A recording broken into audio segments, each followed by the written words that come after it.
Bahan apa dari kami atau bagaimana, dari Ibu, dari tim Ibu? Ya, bisa dari saya nanti. Ya, baik. Ya. Ibu Siti Aminah akan menjelaskan mengenai penerapan sertifikasi halal bagi pelaku usaha mikro dan kecil. Nah, Bapak Ibu, kami persilakan untuk dapat menyimak penjelasan yang akan disampaikan oleh Ibu Siti Aminah, sehingga kita dapat memahami bagaimana cara untuk memperoleh sertifikasi untuk yang bisa dihadirkan oleh untuk menyingkat waktu, kami persilahkan kepada Ibu Siti Aminah untuk dapat menyampaikan materi. Nanti untuk pertanyaan ya disampaikan oleh para peserta bisa lewat chat Zoom atau melalui raise hand. Kami persilahkan Ibu. Baik, makasih Bu Meti. Assalamualaikum warahmatullahi wabarakatuh. Kepada Bapak Ibu sekalian dari Kemenko UKM, terima kasih telah mengundang kami dalam pelaksanaan sosialisasi undang-undang berkaitan dengan regulasi yang baru yang kemarin Undang-Undang Nomor 6 Tahun 2023 kaitan dengan Undang-Undang Cipta Kerja dan juga Perpu. Nah, sehingga lumayan banyak pertanyaan dari berbagai pihak berkaitan dengan regulasi tersebut. Sekali lagi kami ucapkan terima kasih kepada teman-teman dari Kemenko UKM telah mengundang kami, dan ini salah satu bagian penting kolaborasi kita antara kementerian dan lembaga. Bapak Ibu sekalian, peserta sosialisasi saat ini yang telah hadir, yang lumayan banyak, karena memang ini sangat penting, apalagi Bapak Ibu sebagai pelaku usaha UMK, yang mana di dalam proses penerapannya itu berimbas pada regulasi yang telah dikeluarkan oleh pemerintah. Selanjutnya, ini adalah data yang terupdate berkaitan dengan data saat ini dari 2020 sampai 2023 saat ini memang lumayan signifikan. Dari data yang pertama, dari 2022 itu juga ada pelaku usaha mikro kecil yang lumayan besar, tinggi dalam proses sertifikat halalnya, sehingga ini menjadi salah satu bagian penting. Karena memang di 2022 ini kami ada target waktu itu 324.000, tetapi belum mencapai target yang kita harapkan. Dan di tahun ini kami ada fasilitasi untuk pelaku usaha mikro kecil dengan skema Sepdiklir atau pernyataan halal itu 1 juta. Dan saat ini sudah ada 35.000 yang terdaftar terkait dengan sertifikat halal yang kita keluarkan di tahun 2023. Nah, update dari regulasi, memang Undang-Undang JPH ini lumayan beda dari yang lain, karena kita sudah 3 kali undang-undang terkait dengan JPH. Yang pertama adalah Undang-Undang Nomor 33 Tahun 2014, itu 17 Oktober 2014. Kemudian di tahun 2020 itu ada Undang-Undang Cipta Kerja Nomor 11 Tahun 2020. Kemudian juga di tahun 2022 ada Perpu Nomor 2 Tahun 2022. Kemudian selanjutnya di tahun 2023 ini baru kemarin disahkan di DPR, yaitu Undang-Undang Nomor 6 Tahun 2023. Nah, Bapak Ibu sekalian, isu penting dalam Undang-Undang 6 2023 adalah waktu pendampingan proses produk halal. Karena nantinya misalnya Bapak Ibu masuk kepada kategori Sepdiklir, nanti Bapak Ibu akan didampingi oleh namanya P3H, pendamping proses produk halal.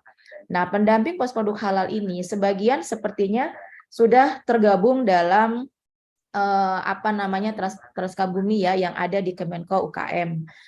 Sebagian pendampingnya. Jadi sebetulnya itu lebih mudah nanti Bapak Ibu apabila memilih sebagai pelaku usaha yang dengan konsep Sepdiklir dengan beberapa kriteria, itu bisa menggunakan pendamping yang ada di tempat Bapak Ibu yang memang dekat dengan lokasi produksi Bapak Ibu sekalian. Kemudian keberadaan Komite Fatwa Produk Halal. Nah, selama ini penetapan fatwa itu dilakukan oleh Komisi Fatwa. Tapi saat ini karena pelaku usaha yang dengan skema reguler, dengan skema Sepdiklir itu lumayan banyak, jadi keberadaan komite itu sangat penting karena nanti komite fokus kepada layanan penetapan fatwa halal untuk produk Sepdiklir. Walaupun nanti di dalam regulasi ada apabila komisi fatwa yang memang dia fokus kepada penetapan fatwa untuk reguler, apabila dalam 3 hari dia tidak selesai, itu bisa dialihkan ke komite fatwa produk halal. Terus kemudian yang ketiga, penetapan kehalalan produk, yang tadi ya penetapannya oleh komite fatwa, kemudian masa berlaku sertifikat halal. Ini kalau masa berlaku sertifikat halal, ini selama ini kan ada sebelum ada BPJPH MUI 2 tahun. Kemudian 17 Oktober 2019 itu masa berlaku sertifikat halal 4 tahun. Kemudian dengan adanya Undang-Undang Cipta Kerja, kemudian Undang-Undang Perpu, kemudian juga Undang-Undang 6 2023, di dalamnya masa berlaku sertifikat halal itu selamanya.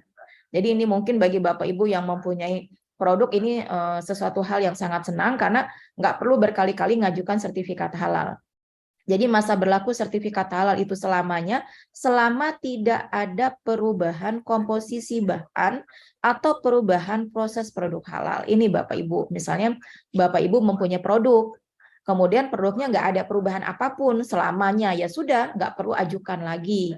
Tetapi kalau misalnya ternyata Bapak Ibu ingin menambah produknya, ingin menambah prosesnya, ingin ada perubahan bahan bakunya, nah itu diajukan lagi kepada BPJPH melalui Sistem Informasi Halal atau SIHalal lewat ptsp.halal.go.id. Kemudian adanya sistem layanan JPH yang terintegrasi dengan OSS. Nah, saat ini kami bersama dengan OSS sedang melakukan integrasi KBLI yang berkesesuaian dengan Sepdiklir. Karena selama ini memang syarat untuk mengajukan sertifikat halal harus punya NIB. Nah, NIB itu KBLI-nya bermacam-macam tergantung produk Bapak Ibu sekalian. Dan KBLI yang ada berkaitan dengan kategori skema Sepdiklir itu belum kita integrasikan ke OSS. Nah, saat ini kami sudah menyampaikan dokumen mengenai mana-mana saja yang masuk kepada kategori skema Sepdiklir. Ini sedang kami integrasikan dengan OSS. Jadi ada pengembangan yang awalnya hanya NIB yang diintegrasikan dengan sertifikat halal, dan saat ini ada penambahan KBLI dan penambahan yang mana itu masuk berkaitan dengan skema Sepdiklir. Nah, untuk perubahan Undang-Undang Cipta Kerja yang tadi saya sampaikan, yang pertama memberikan kemudahan sertifikat halal bagi UMK. Kalau di Undang-Undang 11 2020 itu UMK yang produknya tidak berisiko dan menggunakan bahan yang sudah dipastikan kehalalannya dapat melakukan Sepdiklir atau skema mengakui sertifikat halalnya sesuai standar yang ditetapkan oleh BPJPH. Kemudian pengurusan sertifikat halal itu gratis dan di dalam Undang-Undang 6 tahun 2023 tidak ada perubahan. Jadi disesuaikan dengan Undang-Undang 11 2020 bahwa itu tidak ada perubahan, tetap gratis dan juga dengan konsep skema Sepdiklir. Kemudian MUI, sebelumnya ada MUI, kemudian di Undang-Undang 11 tahun 2020, penetapan kehalalan dilakukan oleh MUI melalui sidang fatwa halal. Kemudian dengan adanya Undang-Undang 6 tahun 2023, itu penetapan kehalalan dilakukan oleh MUI, MUI Provinsi, MUI Kabupaten Kota, atau Majelis Permusyawaratan Aceh melalui sidang fatwa halal. Karena kalau di Aceh, dia punya MPU namanya yang memang beda dengan MUI, tetapi tugas fungsinya hampir sama. Kemudian selanjutnya adalah sidang fatwa. Sidang kalau di Undang-Undang 11 2020 itu sidang fatwanya berkaitan dengan produk reguler dan Sepdiklir dilakukan oleh Komisi Fatwa. Tapi dengan adanya Undang-Undang 6 tahun 2023, sidang fatwa halal untuk Komisi Fatwa MUI itu paling lama 3 hari kerja. Sejak diterima laporan dari lembaga pemeriksa halal. Lembaga pemeriksa halal itu misalnya LPPOM MUI, Sukovindo, Surveyor, Universitas Brawijaya, Undip, dan banyak lagi perguruan tinggi atau lembaga keormasan Islam yang menjadi lembaga pemeriksa halal. Jika batas waktu terlampaui dari 3 hari, penetapan kehalalan produk dilakukan oleh Komite Fatwa Produk Halal. Kemudian penetapan kehalalan produk oleh Komite Fatwa Halal itu diberikan waktu 2 hari kerja. Kemudian sidang fatwa halal untuk tadi Sepdiklir itu dilakukan oleh Komite Fatwa Produk Halal. Ini berkaitan dengan pengajuan. Jadi kalau pengajuan untuk sertifikat halal, kalau yang pertama di Undang-Undang 11 itu reguler 21 hari kerja, kalau Sepdiklir itu belum ada waktunya yang diatur. Tapi dengan adanya Undang-Undang 6 itu reguler tetap 21 hari kerja, Sepdiklir ini 12 hari kerja. Sejak pengajuan permohonan ke BPJPH, kemudian ada verifikasi dan validasi oleh pendamping PPH, itu 10 hari, kemudian penetapan halal di Komite Fatwa itu 1 hari, kemudian sampai terbit sertifikat halal. Jadi 12 hari kerja di dalam proses pelaksanaan Sepdiklir itu lebih cepat dibanding yang reguler. Dan kita sudah melakukan otomatisasi berkaitan dengan pendaftaran. Kalau misalnya Bapak Ibu mendaftarkan Sepdiklir, ini bisa langsung cepat karena kita sudah otomatisasi. Bapak Ibu tinggal ngeklik dokumen bahan-bahan apa saja yang ada di produk Bapak Ibu sekalian. Karena sudah ada bahan yang di dalam, tinggal diklik saja. Kemudian bila sudah tuntas, selesai, disampaikanlah ke komite. Komite melakukan, sebelum dilakukan sidang oleh komite, ada dilakukan live verifikasi oleh tim BPJPH. Nah, Komite Fatwa Produk Halal kalau di Undang-Undang 11 itu belum diatur, kemudian muncul di Undang-Undang di Perpu dan Undang-Undang 6 2023. Komite Fatwa Produk Halal dibentuk dan bertanggung jawab kepada Menteri, terdiri atas unsur ulama dan akademisi. Kemudian Komite Fatwa ini sudah harus dibentuk paling lama 1 tahun sejak undang-undang ini diundangkan. Jadi saat ini sudah ada komite, sudah dibentuk di tanggal 20 Maret 2023. Memang agak telat karena kita mencari menyelusuri unsur-unsur ulama dan akademisi yang punya kompeten. Dan ini baru kita sahkan di 20 Maret 2023. Dan saat ini sudah ada seratusan ribu sertifikat halal yang dikeluarkan oleh Komite Produk Halal. Dan kita memang lagi menyelesaikan dokumen fatwa untuk yang terhutang. Karena ada pelaku usaha yang waktu itu diproses ada pengembalian, itu kami untuk segerakan diselesaikan. Nah, waktu pengembalian itu kemudian disampaikan lagi ke BPJPH, sehingga kami mau tidak mau harus menyelesaikan hutang kami di tahun 2022 ada lumayan banyak. Ada pelaku usaha yang kami kembalikan karena dokumennya tidak lengkap, itu lebih kurang 21.000. Dan sebagian sudah disampaikan ke BPJPH, jadi itu yang kami selesaikan terlebih dahulu. Dan saat ini kami sudah mulai untuk memasuki dokumen produk yang tahun 2023. Nah, masa berlaku sertifikat halal yang sebelumnya 4 tahun, kemudian di Undang-Undang 6 2023 ini berlaku sejak diterbitkannya oleh BPJPH, tetap berlaku sepanjang tidak ada perubahan komposisi bahan atau PPH proses produk halal. Nah, pokok-pokok perubahan sertifikat halal yang melalui skema Sepdiklir ini dilakukan pendampingan. Mungkin Bapak Ibu yang sudah melalui proses pendampingan sudah paham, pendampingan oleh PPH, pendamping proses produk halal dilakukan selama 10 hari kerja. Tapi sebelum mulai submit dokumen, biasanya pendamping PPH itu sudah mulai melakukan pendampingan kepada pelaku usaha tersebut. Dan kemudian ada penetapan kehalalan produk dilakukan oleh komite yang mana waktunya hanya 1 hari kerja. Jadi Komite Fatwa Produk Halal menetapkan produk ini halal atau tidak hanya 1 hari kerja. Itu Bapak Ibu sekalian. Nah, selanjutnya adalah ini sertifikat halal. Kalau kewajiban sertifikat halal ini kan produk yang masuk beredar wajib bersertifikat halal. Kemudian ini adalah sertifikat halal yang didasarkan atas pernyataan kehalalan pelaku usaha atau istilahnya Sepdiklir.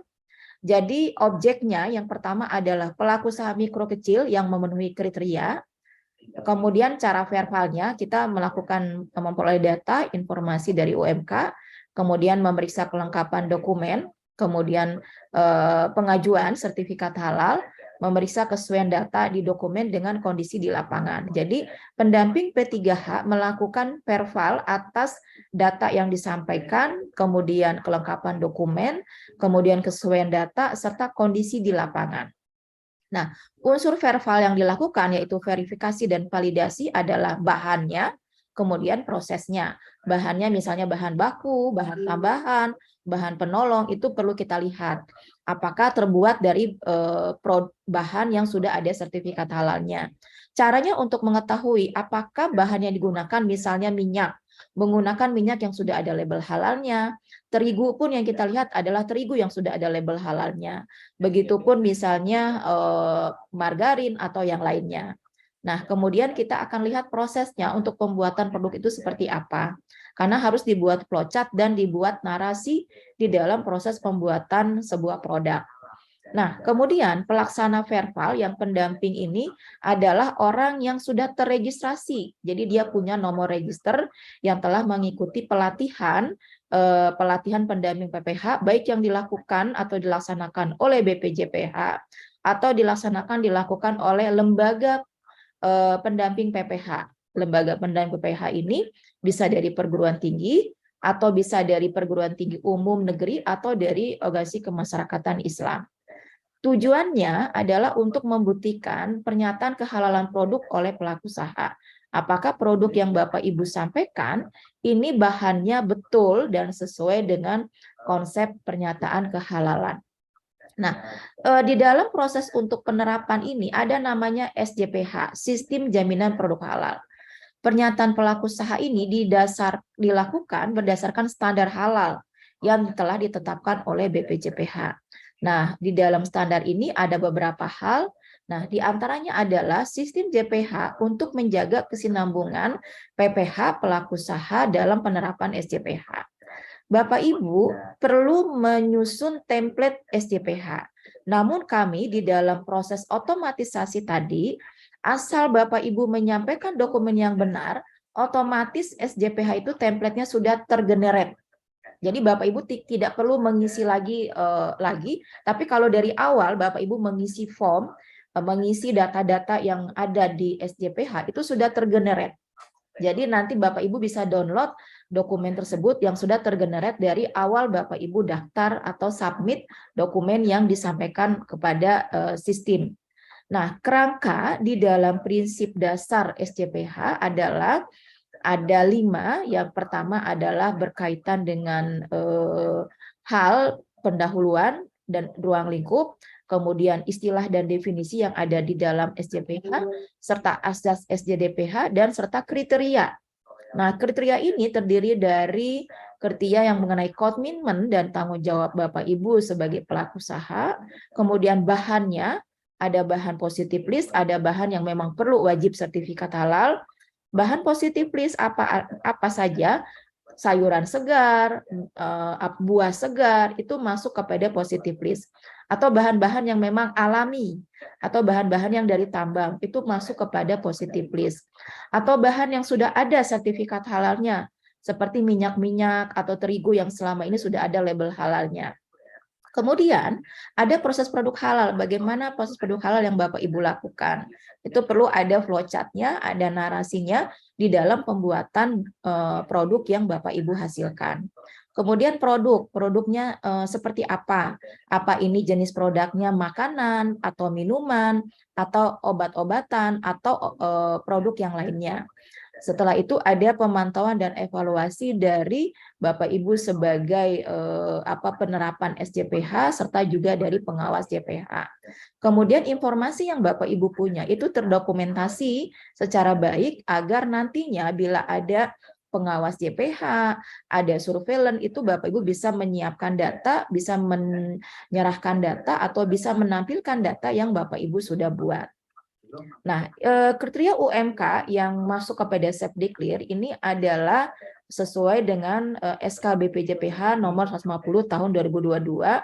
Kemudian untuk jenis produknya SK BPJPH nomor 22 tahun 2023. Nah, ini Bapak Ibu berdasarkan SK Kepala BPJPH nomor 150 tahun 2022, produk Bapak Ibu tidak berisiko atau menggunakan bahan yang sudah dipastikan kehalalannya. Taunya dari mana ya? Tadi yang saya sampaikan, minyaknya sudah ada label halalnya. Misalnya contohnya, saya sebut ada bimoli misalnya, itu salah satu contoh. Kemudian terigunya sudah ada label halalnya. Kemudian margarin atau bahan-bahan baku lainnya yang sudah ada label halalnya. Kemudian proses produksi yang dipastikan kehalalannya dan sederhana. Sederhana mungkin bagi Bapak Ibu yang tadi sederhana yang misalnya kalau gorengan ya tinggal goreng, atau kalau bikin bakery alat yang digunakan hanya oven begitu, tidak ada bahan yang canggih seperti itu. Itu sudah bisa masuk sederhana. Kemudian yang wajib adalah memiliki NIB Bapak Ibu. Jadi Bapak Ibu harus punya NIB karena kalau tidak nanti itu harus dibantu, biasanya kalau tidak punya NIB dibantu oleh pendamping tersebut. Tapi alangkah baiknya Bapak Ibu sudah membuat NIB dulu, karena sekarang pembuatan NIB bisa secara online. Kemudian memiliki hasil penjualan tahunan maksimal 500 juta Bapak Ibu. Itu ada biasanya di NIB itu sudah ada termasuk di dalamnya berkaitan dengan omset Bapak Ibu atau aset. Memiliki lokasi dan tempat alat yang terpisah dari produk yang tidak halal. Misalnya, Bapak Ibu mungkin kalau di sini ada Bapak Ibu yang wilayahnya di daerah NTT, ada produk yang membuat produknya itu berdekatan dengan produk non halal, itu harus dipisah misalnya. Mungkin di daerah-daerah tertentu yang mana daerah tersebut mau tidak mau dia berdekatan atau dengan produk yang memproduksi produk yang tidak halal. Yang penting dia terpisah lokasinya, tidak berdekatan, diberi jarak agar tidak ada kontaminasi silang berkaitan dengan produk yang dihasilkan. Kemudian memiliki atau tidak memiliki surat izin. Jadi kalau Bapak memiliki PIRT, MD atau UKOT itu sangat bagus. Kalau tidak pun tidak apa-apa. Yang penting NIB itu utama. Tapi kalau ada itu lebih bagus karena itu menjadikan Bapak Ibu usahanya yang sangat bagus karena sudah ada izin-izin dari pemerintah. Kemudian produk yang dihasilkan berupa barang sebagaimana rincian jenis produk di Perkabadan nomor 150 tahun 2022. Kemudian bahan yang digunakan sudah dipastikan kehalalannya, yang bisa masuk pada safe declare atau yang masuk kepada dia sudah wajib, sudah ada sertifikat halal atau masuk kepada positive list. Jadi ada bahan yang masuk kepada positive list bisa dilihat di Perkabadan 1360 tahun 2021. Kemudian tidak menggunakan bahan yang berbahaya, misalnya tadi ada pewarna, rodamin atau istilahnya tuh bahan-bahan pengawet itu tidak boleh digunakan. Dan itu juga sesuai dengan aturan dari PIRT. Kemudian telah diverifikasi kehalalannya oleh pendamping PPH. Jadi semua dokumen tadi yang tadi saya sampaikan itu telah diverifikasi oleh pendamping PPH. Nah, kemudian jenis produk, kelompok produk yang disertifikasi halal tidak mengandung unsur hewan, Bapak Ibu. Jadi kalau Bapak Ibu punya produk ada unsur hewan, misalnya daging atau unggas, itu tidak bisa masuk safe declare. Tetapi bila produk ayam atau daging itu sudah ada sertifikat halalnya, itu dibolehkan karena itu menjadi salah satu bagian penting. Jadi kalau sudah ada itu bisa, tapi kalau belum ada itu tidak bisa masuk safe declare. Kemudian menggunakan peralatan produksi dengan teknologi yang sederhana, serta proses pengawetan produk sederhana, serta melengkapi dokumen yang ada di si halal. Nah, ini Bapak Ibu jenis yang masuk kepada safe declare makanan. Jadi semua makanan yang mana makanan ini dari susu dan selanjutnya dari sampai ke bawah. Kemudian penambahan penyediaan makanan dan minuman dengan pengolahan. Misalnya kalau penyediaan makanan minuman dengan pengolahan, misalnya orang yang menjual gorengan, yang menjual somai, yang menjual martabak, itu bisa masuk. Kalau tahun 2022 itu tidak bisa masuk. Tapi yang sekarang itu bisa masuk kepada pedagang-pedagang yang di pinggir jalan, itu bisa masuk kepada kategori safe declare. Kemudian semua segala macam minuman itu bisa masuk safe declare. Ini adalah prosedur sertifikat safe declare. Ini pengajuannya Bapak Ibu sekalian. Pengajuan permohonan nanti Bapak Ibu tinggal baca. Jadi pendaftaran akun si halal, kemudian pengajuan permohonan sertifikat halal, ini ada dokumen yang tadi nanti Bapak Ibu sampaikan, kemudian diverifikasi dan validasi oleh pendamping PPH, yang mana waktunya 10 hari kerja. Kemudian BPJPH melakukan verifikasi dokumen, kemudian ada STTD itu 1 hari kerja, kemudian penetapan fatwa itu oleh Komite Fatwa Produk Halal, dan BPJPH mengeluarkan sertifikat halal berdasarkan penetapan fatwa halal dari Komite Fatwa Produk Halal. Nah, ini penyesuaian menu si halal yang mana nanti Bapak Ibu bisa lihat terkait dengan beberapa hal menu di si halal. Jadi perlu ada kurasi data pelaku usaha sesuai dengan persyaratan Sepdiklir, kemudian otomasi pengisian data bahan baku yang digunakan pada produk dan juga bahan yang ada di sistem.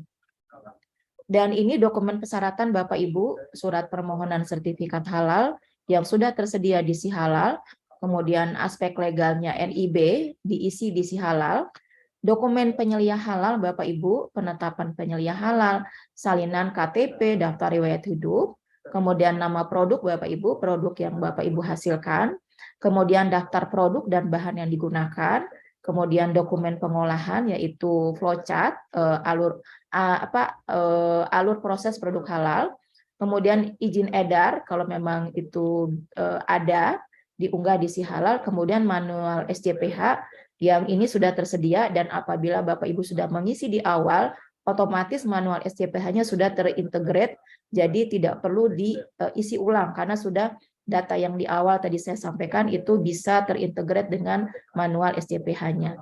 Demikian, dan ini adalah call center kami. Apabila Bapak Ibu perlu informasi dari kami, silakan. Ini ada call center kami, ada nomor WA-nya, juga ada call-nya. Itu saja yang bisa saya sampaikan. Kita juga perlu diskusi agar mungkin kendala-kendala di lapangan yang Bapak Ibu hadapi bisa kita diskusikan. Demikian yang bisa saya sampaikan. Wassalamualaikum warahmatullahi wabarakatuh. Terima kasih Ibu atas pemaparan dan juga penjelasan mengenai regulasi serta prosedur untuk pelaku usaha memperoleh sertifikasi halal. Nah, tadi paling lama berarti 12 hari ya Ibu ya untuk mulai dari sampai dengan sertifikasi halal untuk yang self-declare. Ya. Memang jadi lebih cepat prosesnya dan yang paling lama itu di yang pendampingan oleh itu ya Bu, pendamping halal ya. Ya, pendamping halal.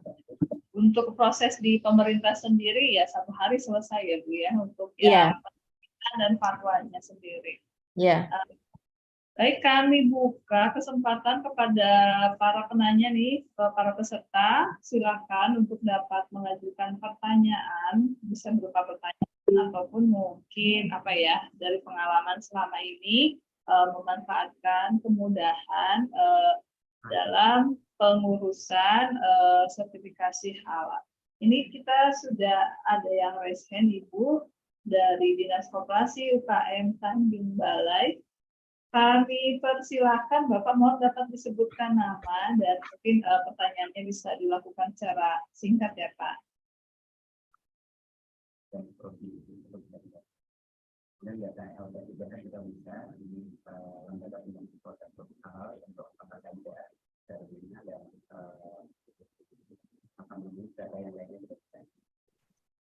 Pak, halo, belum terdengar suaranya, silakan.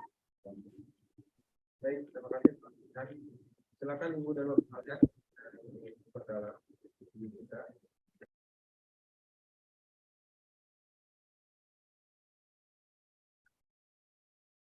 Tidak terdengar. Tidak terdengar Pak, apa suaranya?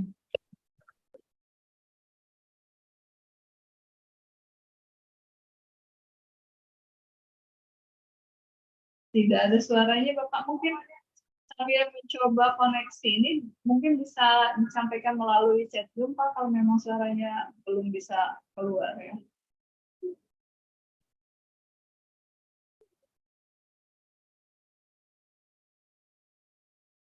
Mungkin kita beralih dulu ke pertanyaan yang disampaikan oleh Latif dari Kabupaten Siak.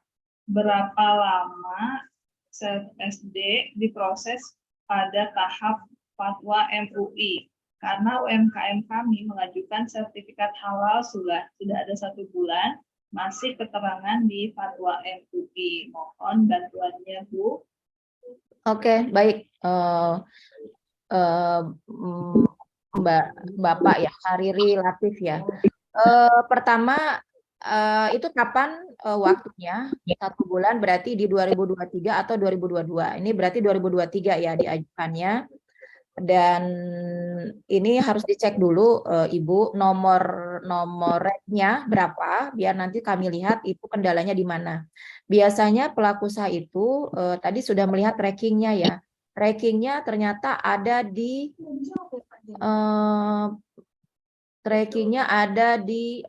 di Fatwa MUI berarti. Saya nggak tahu ini produknya masuk Sepdiklir atau reguler Bapak Pak Hariri. Kalau reguler berarti adanya di Komisi Fatwa, nanti kami cek, tapi kalau di Sepdiklir itu ada di komite. Nah, kalau misalnya ada di komite, berarti begini, kami kan masih, jadi begini, di tanggal 20 Maret 2023, baru terbentuk Komite Fatwa Produk Halal. Kemudian kami punya data terhutang PU dari tahun 2022, itu ada 21.000. Berarti kami di dalam 2 minggu ini, dari 2 minggu yang Maret kemarin, menyelesaikan yang 2022. Jadi memang yang ngajukan di 2023 itu kami setelah 2022 selesai. Nah sekarang 2022 sudah selesai, kami sekarang beralih ke 2023. Karena kan komite fatwa kami ada 25 orang, masing-masing mereka per hari itu menyelesaikan sidang fatwa itu per orang itu 200 pelaku usaha. Kali 25 orang itu berarti 5.000. 5.000 sehari dalam melakukan sidang fatwa. Dan di dalam proses itu memang kekuatan dari kami di dalam proses sidang itu per hari 200. Walaupun setiap di keranjang kami lebihkan agar mereka kalaupun nanti mereka sanggup melebihi dari 200 per hari. Itu Bapak Pak Hariri untuk proses itu. Kalau memang datanya ada di Sepdiklir. Tapi kalau ada di Komisi Fatwa yang reguler, berarti nanti kami komunikasi kepada Komisi Fatwa. Mohon Pak Hariri bisa di nomor SH-nya atau nomor registrasinya dikirim saja di chat ini. Nanti saya cek di tim kami. Kita lihat kenapa. Gitu Pak Hariri. Seperti itu Ibu Meti. Pertanyaan dari Pak Hariri. Ya, baik. Terima kasih sudah berkenan membantu. Selanjutnya dari Inza, izin bertanya, untuk pelaku UMKM yang beragama Kristiani, berarti bisakah mengajukan produk halal? Bagaimana tip and tricksnya mengajukan produk halal bagi yang UMKM Kristiani? Iya, baik, Bu Meti dan Mbak Inja. Jadi siapapun boleh mengajukan sertifikat halal, mau dia muslim atau non-muslim. Memang pertama, ajukan seperti biasanya tadi yang saya sampaikan di slide, masuk ke sistem, dan dokumen-dokumen yang disiapkan tadi sudah ada. Nanti Bapak Ibu tinggal bahannya minta dokumennya, kemudian Bapak Ibu penuhi tadi, pertama permohonan, kemudian ada penyelia halal. Nah, karena pelaku usahanya ini non-muslim, berarti Bu Kinja harus mencari penyelia halal yang muslim. Bisa diambil dari karyawan Ibu yang memang muslim. Jadi penyelia halal. Nanti tinggal Ibu membuatkan SK penetapan karyawan Ibu yang muslim menjadi penyelia halal. Nanti setelah ada SK-nya, ada KTP-nya, dilengkapi KTP dan dilengkapi kurikulum vitae-nya karyawan Ibu tadi yang muslim. Itu. Kalau yang lainnya itu sama, tidak ada perbedaan. Yang penting bahan bakunya, bahan penamaan dan bahan lain itu semua harus halal Ibu. Tapi yang wajib tadi adalah penyelia halal harus muslim. Kalau bahannya semua, bahan misalnya Ibu membuat makanan apa, semua bahannya wajib bersertifikat halal dan ada label halalnya di kemasannya. Jadi itu Ibu, jadi pengajuannya sama, hanya bedanya tadi Ibu penyelia halalnya itu wajib muslim. Dan nanti Ibu bisa ambil dari karyawan Ibu yang memang muslim. Jadi seperti itu Ibu Kinja, seperti itu Bu Meti, makasih. Baik, berikutnya dari Dinas Koperasi Tanjung Balai.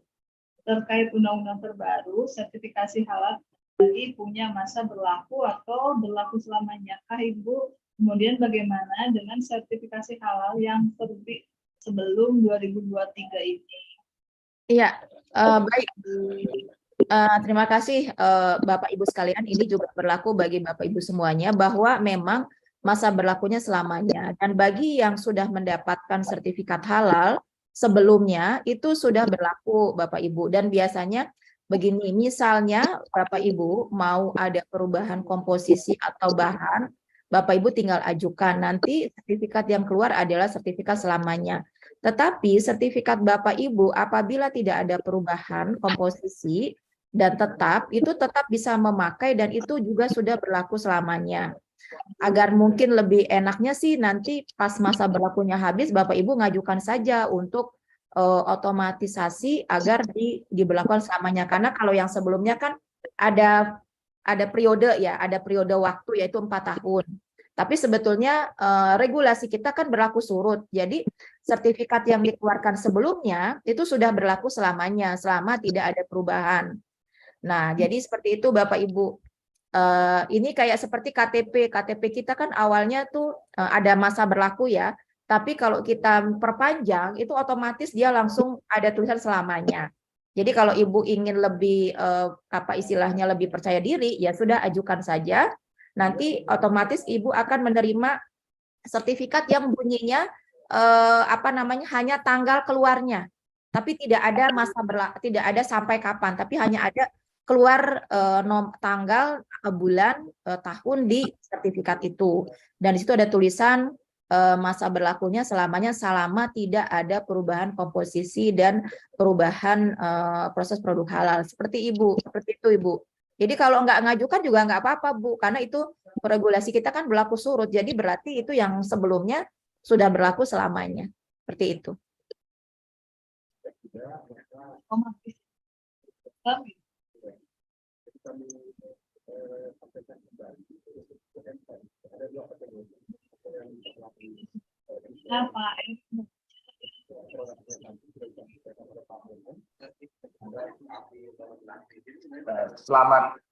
Selamat pagi, suara saya kedengaran Bu? Ya, kedengaran. Selamat pagi Bu, terima kasih atas kesempatan yang diberikannya, luar biasa. Perkenalkan Ibu, Erik dari Kota Dumai Ibu, ya. dari Provinsi Riau. Ya, salam kenal Pak Erik. Salam hormat, salam sehat Ibu. Iya, sama-sama Pak. Ya, artinya kita dari pelaku usaha pengennya dapat pencerahan Ibu, pencerahan yang luar biasa terkait dengan sertifikasi halal ini Ibu. Yang menjadi pertanyaan yang sering menjadi momok ini kepada teman-teman ini, beberapa orang pelaku usaha, kebetulan saya di bidang restoran Ibu. Ada saat saya nggak tahu itu dari kementerian atau ada sekelompok orang atau ada postingan yang menyatakan itu mandatori. Nah, pengertian mandatorinya ini membuat kita ketar-ketir Bu. Bagaimana kalau kita nggak urus Bu? Apakah nanti usaha kita harus ditutup kah gara-gara tulisan mandatori itu? Sehingga pada kesempatannya teman-teman bingung gitu. Bingungnya itu satu kendalanya yang seperti Ibu bilang tadi, kita pengajuannya bisa non-muslim, tetapi penyediaannya harus muslim. Nah, kebetulan kita yang di restoran sudahlah menggaji di bawah UMK, tenaganya juga nggak tetap, bisa juga hanya 1 jam cabut, 1 hari cabut. Nah, pada saat dia udah tunjuk, kita kasih gaji, cabut juga, ini kan repot Bu. Nah, itu kendalanya. Yang pertama itu mandatorinya itu bagaimana, yang kedua masalah penyedia itu sendiri. Nah, yang ketiga Ibu, yang saya pahami namanya sertifikasi halal itu juga bukan karena bahannya, tetapi prosesnya. Ada memang self-declare. Tetapi ganasnya sosial media membuat kita juga ketar-ketir Bu.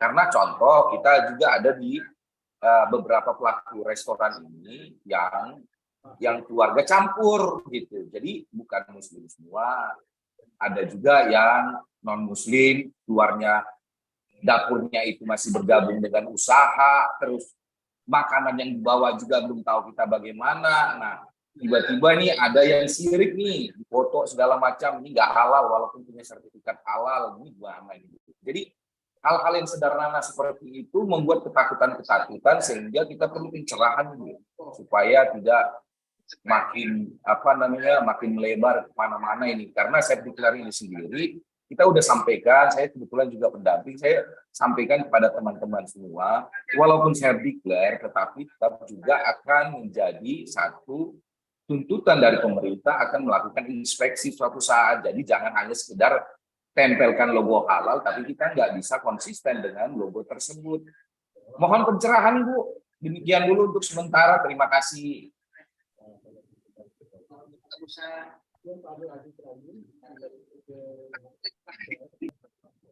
Ya, makasih Pak Erik. Ya, Bu Meti, saya langsung jawab ya.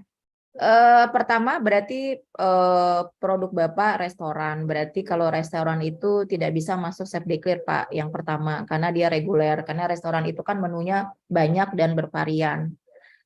Kalau yang tadi saya sampaikan, kalau Chef Declare itu tidak restoran, tapi makanan yang memang ada di kedai. Ada istilahnya tuh kedai. Kedai itu hanya ada minimal tuh maksimal tuh 10 bahan itu bisa masuk Chef Declare. Tapi tetap bahannya yang sederhana dan juga tidak ada unsur hewani atau unggas. Itu kategori restoran dan kedai. Mengenai mandatori, betul Bapak. Jadi di dalam proses ini ada kita tahapan berkaitan dengan kewajiban bersertifikat halal. Saat ini memang dari 2019 sampai 2024 untuk produk makanan minuman yang seharusnya kewajiban itu dimulai dari 2019, kita masih memberikan grace period sampai 5 tahun, yaitu di 2024. Nah, di tanggal 17 Oktober 2024 itu adalah akhir dari akhir dari kewajiban, bukan kewajiban, akhir dari proses voluntary tadi istilahnya. 18 Oktober 2024 itu kewajibannya. Bahwa saat ini kalau misalnya kami menemukan ada produk makanan minuman yang belum ada label halal, itu tidak masalah. Tidak akan ada sanksi, tidak akan ada sweeping dan lain-lain. Tapi tahapan ini sampai 17 Oktober 2024. Makanya di tanggal 18 Maret 2023 kemarin itu kami ada kampanye kewajiban bersertifikat halal. Karena biar mereka pelaku usaha prepare nih, nanti tahun depan sudah wajib. Artinya 18 Oktober 2024 semua produk makanan minuman dan yang bersinggungan dengan sembelihan dan yang berkaitan dengan makanan minuman itu wajib bersertifikat halal. Dan bila di tanggal 18 Oktober 2024 kami menemukan ada produk yang belum halal, maka ada sanksi kita berikan. Yang pertama ada semacam peringatan tertulis kepada pelaku usaha. Yang kedua ada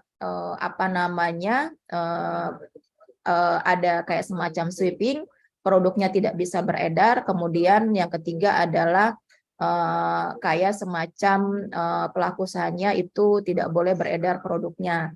Jadi itu 3 sanksi yang kita terapkan dalam kewajiban bersertifikat halal. Jadi seperti itu Pak, memang ada mandatori. Untuk produk selain makanan minuman, kewajibannya itu nanti 17 Oktober 2026, yaitu untuk produk selain makanan minum, yaitu kosmetik, obat, barang gunaan, dan lainnya. Itu ada beberapa tahapan waktu yang kami sampaikan terkait dengan jaminan produk halal. Kemudian penyelia halal memang di pelaku usaha manapun, entah itu pelaku usaha kecil, mikro, itu memang karyawannya tidak banyak. Mungkin kalau restoran karena Bapak mungkin ada karyawan tetap, ada karyawan tidak tetap. Nah, mungkin karyawan yang tetap inilah yang mungkin Bapak bisa rekrut untuk menjadi penyelia halal sehingga dia tidak keluar masuk gitu sebagai karyawan Bapak. Jadi mungkin perlu ada semacam statement, surat pernyataan dari Bapak buatkan kepada karyawan Bapak yang Bapak akan pilih sebagai penyelia halal yang memang muslim agar dia tetap ikuti aturan yang diberlakukan sebagai penyelia halal. Namun ternyata yang namanya orang kerja ya Pak ya, itu kadang anggot-anggotan gitu istilahnya ya. Kadang-kadang cuma berapa lama dia pindah. Ya itu adalah memang risiko yang Bapak Ibu penuhi yang ada di situ. Mau tidak mau memang perlu lagi merekrut tenaga penyelia halal yang muslim karena ini sudah termaktub di dalam regulasi penyelia halalnya harus muslim. Dan kemudian bercampur. Betul Pak, di daerah yang memang minoritas Muslim itu usahanya kadang bercampur, atau misalnya mohon maaf tidak menyinggung suatu agama, tapi misalnya seperti kayak di NTT atau di Bali itu kan ada yang non Muslim, dia membuat produk yang pertama halal dan tidak halal. Sebetulnya nggak masalah Bapak. Semua orang, jadi dengan adanya halal, kita tidak melarang orang menjual produk non halal, tidak. Tetapi harus ada pemisahan. Pemisahan mana produk halal, dipisahkan alatnya, bahannya. Kalau memang dia misalnya rumah tangganya ada mengkonsumsi babi, nggak masalah juga, tetapi tetap kami mohonkan, karena ini berkaitan dengan halal, itu harus dipisah. Alatnya dipisah, bahannya dipisah. Memang juga bahwa setiap usaha itu kadang dapurnya, dapur rumah tangga itu bercampur dengan dapur industri, ada. Tetapi karena ini dedicated tentang halal, memang mau tidak mau harus seperti itu. Ada pemisahan alat, tempat, dan proses untuk yang halal tadi, kalau memang nanti pelaku usahanya fokus kepada halal. Tapi kalau tidak fokus ke halal, bahan yang produk yang Bapak Ibu hasilkan non halal, Bapak Ibu tidak perlu ajukan halal. Tinggal menulis di restonya bahwa ini saya usahanya ada makanan babinya, hanya tinggal menuliskan itu. Jadi ada misalnya di kacanya ada gambar babi, seperti aturan Badan POM bahwa setiap produk yang tidak ajukan halal itu nggak masalah, tapi kalau memang dia dedikat tentang ada babinya, ya udah tinggal mencantumkan gambar babi tadi di kemasannya atau di kacanya untuk restoran. Seperti itu Bapak Ibu. Jadi halal ini tidak semua produk harus halal, tidak. Kalau memang Bapak Ibu menghasilkan produk non halal, nggak masalah, silakan. Dan itu tidak ada kewajiban Bapak Ibu mengajukan halal. Tetapi kalau Bapak Ibu ternyata membuat dua produk, yang satu produk halal dan satu non halal, itu juga tidak disalahkan, tetapi perlu dipisahkan alatnya, tempatnya, dan proses produk halalnya. Serta kalau bisa orangnya pun juga, karena misalnya ada satu orang karyawan, dia istilahnya membuat produk non halal, kemudian setelah itu dicuci bersih, dia pindah lagi ke yang non halal, itu juga tidak bisa. Karena apa? Karena produk babi itu untuk dia tangannya itu masih ada semacam bahan yang tidak bisa dipisahkan. Jadi dia harus dicuci salah satunya dengan tanah. Agar itu tidak terjadi, ya memang harus ada pemisahan itu. Agak berat memang bagi Bapak Ibu yang non Muslim, tetapi memang itu dedicated untuk halal, memisahkan semua yang berkaitan dengan halal dan tidak halal. Seperti itu Pak Erik, berkaitan dengan ini yang memang Bapak Ibu sebagai pelaku usaha memang harus dari sekarang perlu ada penyiapan diri untuk lebih kalau memang fokus ke halal, ya sudah, berarti segala sesuatu yang berkaitan halal itu bisa diterapkan. Seperti itu Bu Meti yang bisa kami jelaskan. Terima kasih Bu. Kemudian nanti Ibu barangkali dari tim Ibu ada yang sampaikan. Oh, kebetulan kami ini punya beberapa Zoom, jadi kayaknya nggak bisa di ini. Jadi saya aja Bu, nggak apa-apa. Ya, jadi untuk yang Ibu versi keterangan di pengajuan ini dikirim ke sejak Desember. Nanti kita akan cek ini ya Pak Bapak dari Tanjung Balai. Kemudian ada yang resen dari Bapak Patar Sinaga. Kami persilakan Pak untuk dapat menyampaikan pertanyaan secara langsung. Ya, Assalamualaikum Bu. Ya, silakan Pak.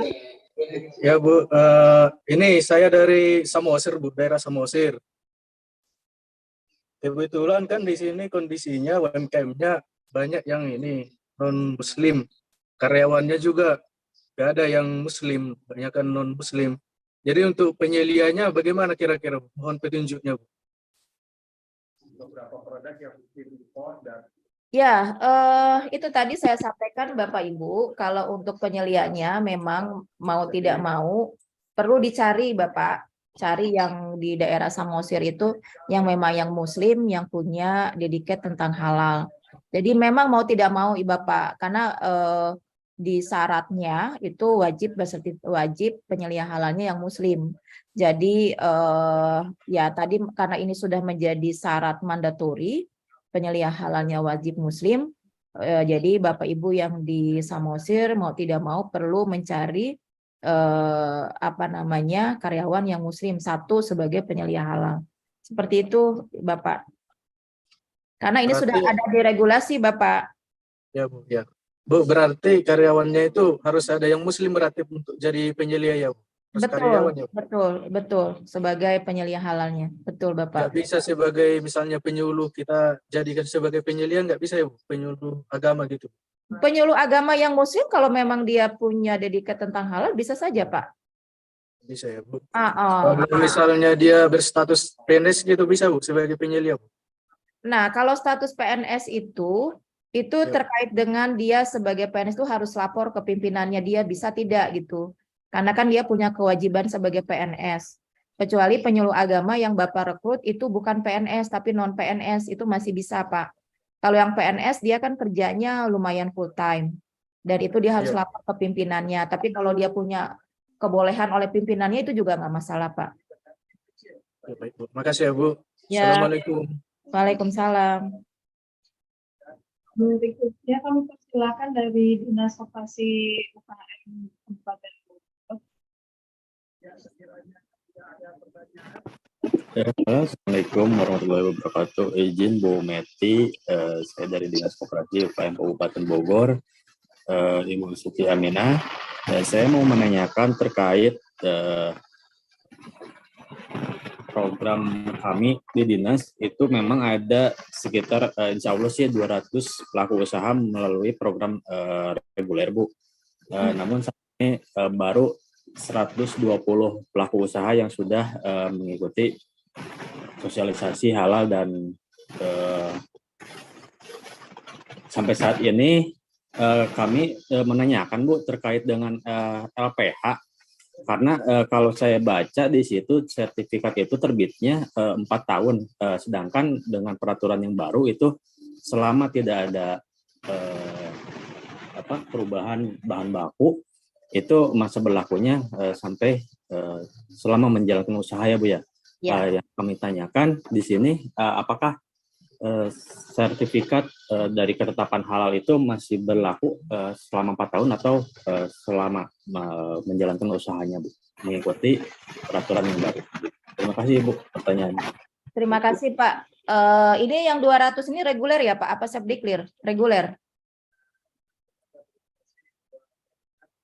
Yang tadi Bapak sampaikan mengenai pelaku usaha yang ada target di tahun ini ada 200. Ini reguler apa subdiklir ya Pak? Tadi lupa saya nggak kedengaran. Halo Pak. Iya Bu, mohon maaf Bu. Reguler Bu. Oh reguler. Oke, baik.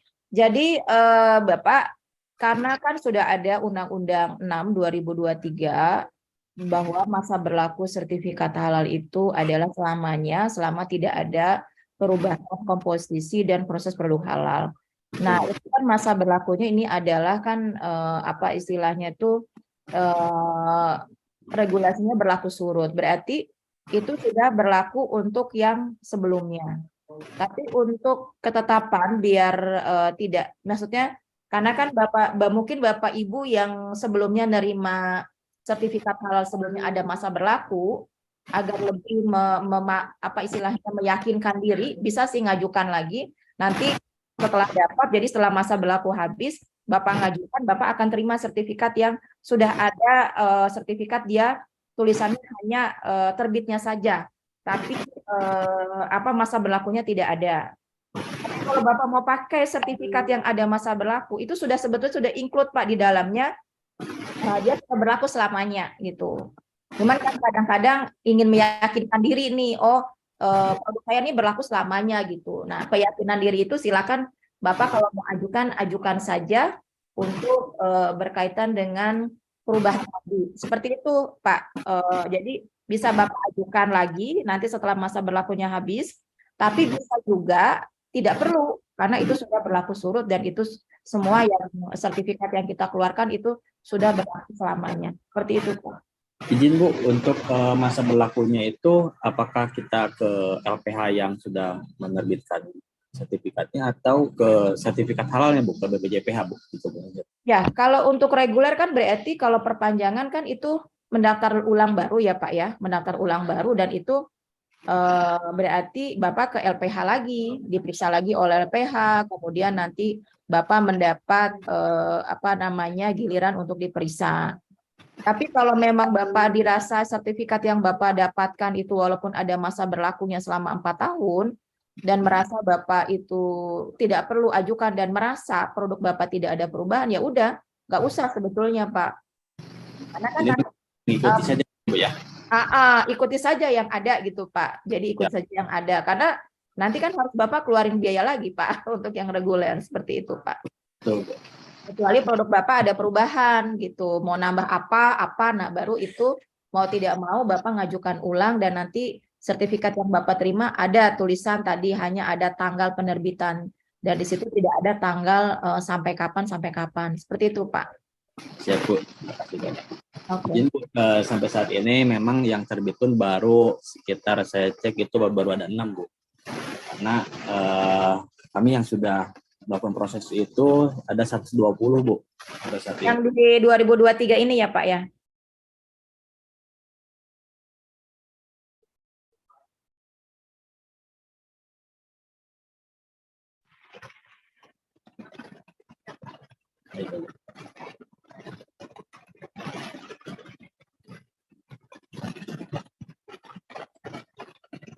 Baik Bu, terima kasih banyak Bu atas. Oke, baik Pak, makasih sama-sama Pak.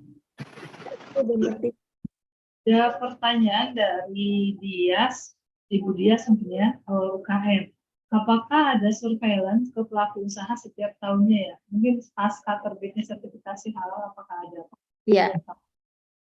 Baik Bu Dias, jadi saat ini kami kan dengan terbitnya Perpu kemarin, kemudian ada lagi terkait dengan Perpu ada Undang-Undang Nomor 6 2023. Ini kami paralel sedang menyusun peraturan pemerintahnya bersama dengan Kemenko Ekonomi. Dan di dalamnya memang ada namanya surveillance. Dan nanti memang akan dilakukan surveillance Bapak Ibu karena masa berlakunya sertifikat selamanya, tapi kan tetap ada namanya pengawasan dan ada namanya surveillance. Itu akan dilakukan. Mengenai waktunya mau berapa tahun itu nanti kami akan infokan setelah peraturan pemerintah ini jadi, karena ini masih dibahas Bu Meti. Jadi kemarin membahasnya baru sampai komite. Jadi sekarang kami lagi rapat lagi dengan Kemenko Ekonomi berkaitan dengan tadi surveillance. Tapi waktu kami sampaikan tidak setahun sekali Bu Dias ya. Tapi mengenai waktu nanti setelah PP ini sudah dibahas dan sudah tuntas, sudah selesai, baru waktunya akan kami infokan. Jadi ada 2 pelaksanaan, pertama surveillance, yang kedua pengawas. Surveillance itu bisa dilakukan oleh lembaga pemeriksa halal untuk produknya reguler, atau bisa dilakukan oleh P3H yang memang produknya safe declare. Kemudian pengawas JPH itu dilakukan pengawas yang memang saat ini ada di BPJPH yang anggotanya dari unsur ASN dari kementerian dan lembaga. Nah, pengawas JPH ini bisa melakukan pengawasan sewaktu-waktu jika dibutuhkan, bisa 3 bulan sekali atau bisa setahun sekali atau bisa 2 tahun sekali tergantung kebutuhan. Jadi tidak terkait dengan waktu. Tapi kalau surveillance itu biasanya dilakukan bisa 2 tahun sekali atau 3 tahun sekali, tapi tidak setahun sekali kalau tidak salah di rancangan yang kami sampaikan ke Menko Ekonomi. Seperti itu Bu Dias, makasih. Terima kasih Bu. Kemudian ada pertanyaan dari Bu Desi Rahmawati. Kenapa tidak dibuat pemutihan sertifikat supaya tidak membingungkan, ada yang masa expired 4 tahun? Mungkin tadi berlaku otomatis ya Bu ya? Iya. Iya, sebetulnya awalnya kami pemutihan itu berkaitan dengan tadi pengajuan ulang tadi. Nah, pengajuan ulang tadi ini yang kami sedang diskusikan. Yang tadi juga pertanyaan dari Bogor tadi, apakah pengajuan ulang itu perlu diperiksa lagi apabila tidak ada perubahan? Cuman kan kalau misalnya memang tidak ada perubahan harus ada pernyataan ya bahwa produk kami tidak ada perubahan. Untuk pemutihan tadi karena bisa saja waktu kami lakukan surveillance atau dilakukan pengawasan, kami menemukan produk yang disampaikan sebetulnya tidak ada perubahan, tapi di lapangan ada perubahan. Jadi mungkin soal pemutihan akan kita upayakan, kita sampaikan dulu ke tim dari Kemenko Ekonomi, apa dengan melakukan pemutihan atau bagaimana, kemudian bagaimana mekanismenya, itu yang nanti kami sampaikan. Kalau sebelumnya kami memakai sistem seperti KTP, bahwa KTP yang kita terima awalnya ada tahun, kemudian waktu pengajuan ulang itu barulah masuk kepada selamanya tadi seumur hidup. Mungkin seperti itu. Itu seperti itu Bu Meti. Jadi Bapak Ibu untuk yang tadi pemutihan apa bisa diputihkan, kemudian kami mengeluarkan sertifikat, tapi itu kan harus ada pendaftaran lagi. Pemutihan itu nggak serta-merta, karena kan pelaku usaha lumayan banyak, ada jutaan. Kan nggak mungkin, jadi harus dilakukan permohonan oleh pelaku usaha, kemudian kami akan melakukan verifikasi kan tentang kebenaran data, apakah benar tidak ada perubahan. Kalau tidak ada perubahan berarti otomatis kami mengeluarkan sertifikat yang berlaku selamanya. Itu ada mekanismenya Bapak Ibu sekalian. Dan mekanisme itulah yang sekarang kami sedang bahas di Kemenko Ekonomi yang ada di peraturan pemerintah. Itu Bu Meti, makasih. Baik, terima kasih Bu Hapus. Berikutnya sudah ada dari Purana Wellness yang raise-hand. Kami persilahkan Bapak Ibu dari Purana Wellness. Baik, selamat pagi. Terima kasih Bu Meti. Selamat pagi Bu Siti. Pagi. Terima kasih atas penjelasannya. Saya cuma ingin menanyakan beberapa hal. Pertama, kami ini memasarkan produk-produk herbal drink ya Bu. Nah, perihal herbal drink ini kan kita dari tadi bahas masalah kuliner lah atau makanan ya. Nah, bagaimana dengan herbal drink atau minuman-minuman kesehatan yang notabene kalau bahan bakunya dibeli dari pasar tradisional atau dari petani langsung, Bu. Ini bagaimana prosesnya kita bisa tahu kalau makanan misalkan resto kan bisa tahu dari RPH yang bersertifikat halal. Tapi kalau dari petani, dari pasar tradisional yang berhubungan dengan herbal ini bagaimana? Satu. Kedua, yang saya ingin tanyakan tadi, Ibu menyampaikan bahwa kayak pedagang siomay, martabak, tahu goreng itu bisa self-declare lah ya Bu ya, karena boleh dikatakan hampir semua menggunakan bahan-bahan baku yang sudah banyak memiliki sertifikat halalnya seperti minyak, tepung, gula. Nah, cuma yang menarik tadi ada sebutan martabak kayak gitu.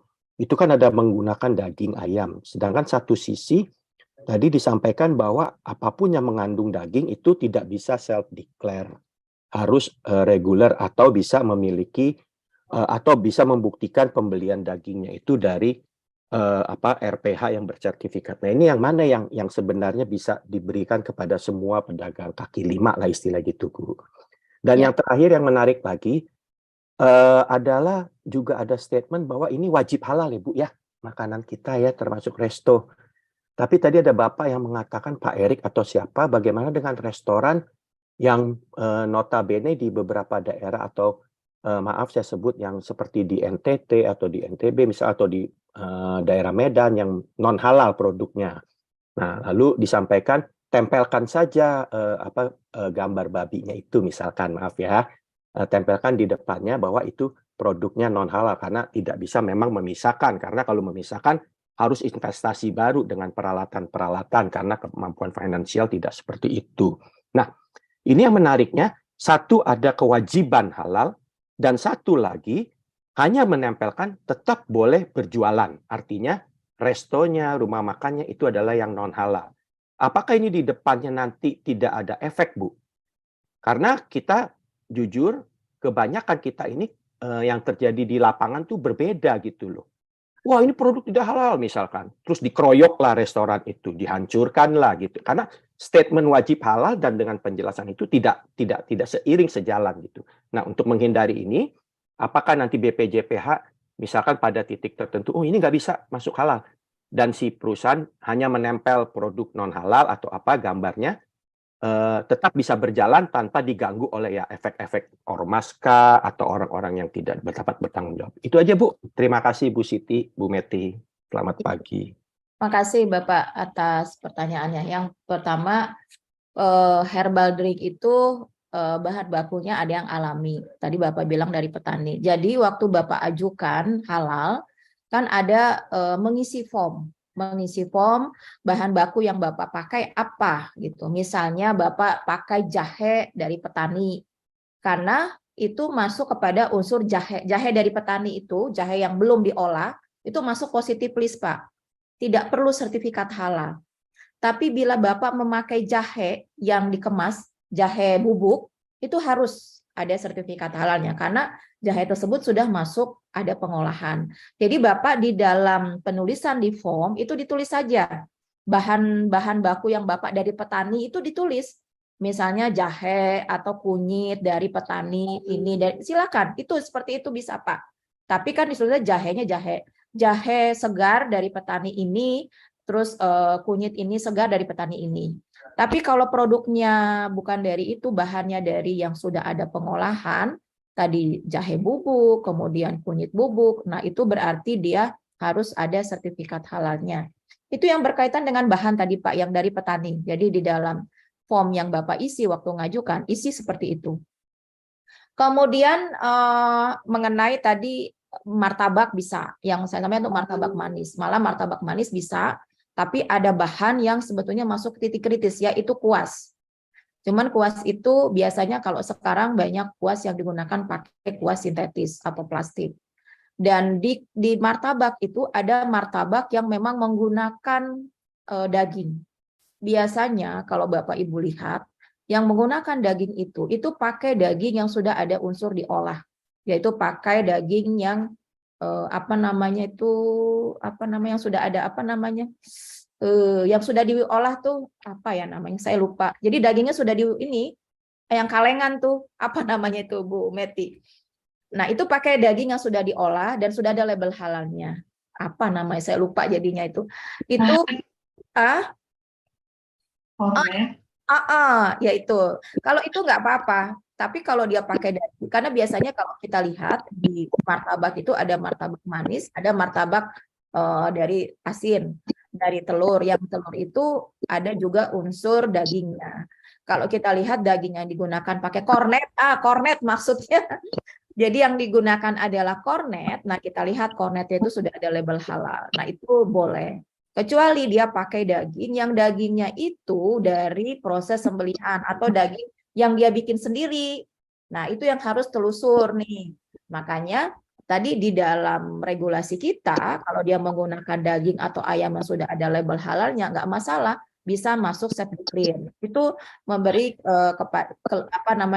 kemudahan-kemudahan bagi pelaku usaha yang memang notabene ada produk toppingnya itu jadi bukan bahan utama, tapi toppingnya pakai bahan unsur ayam atau daging. Itu Pak. Terus mengenai tadi berkaitan dengan itu, nggak akan Pak. Jadi di dalam regulasi kami di Undang-Undang JPH nomor 33 tahun 2014 itu sudah ada bahwa apabila produknya terindikasi memang atau terbuat dari produk non halal, itu tidak diwajibkan untuk mengajukan sertifikat halal.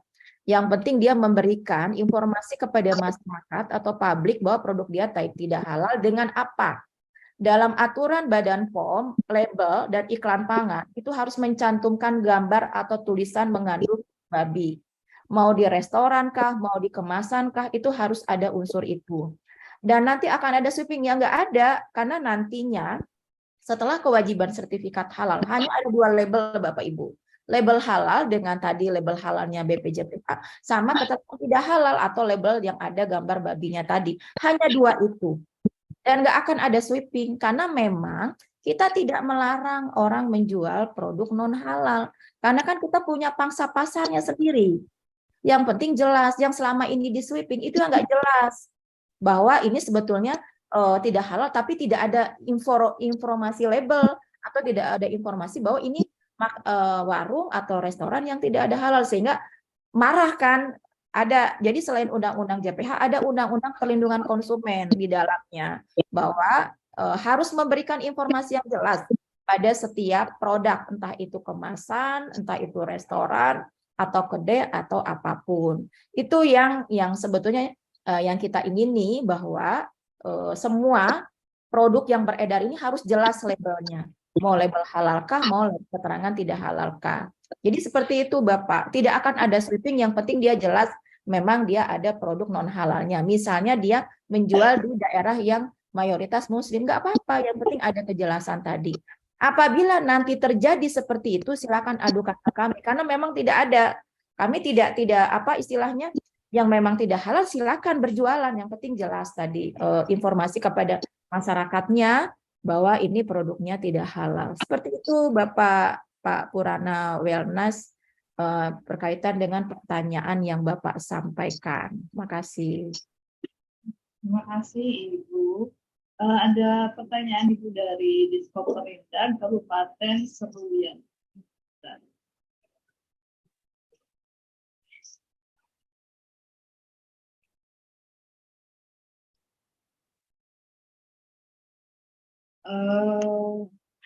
Dari ini masih dari Bu Dias.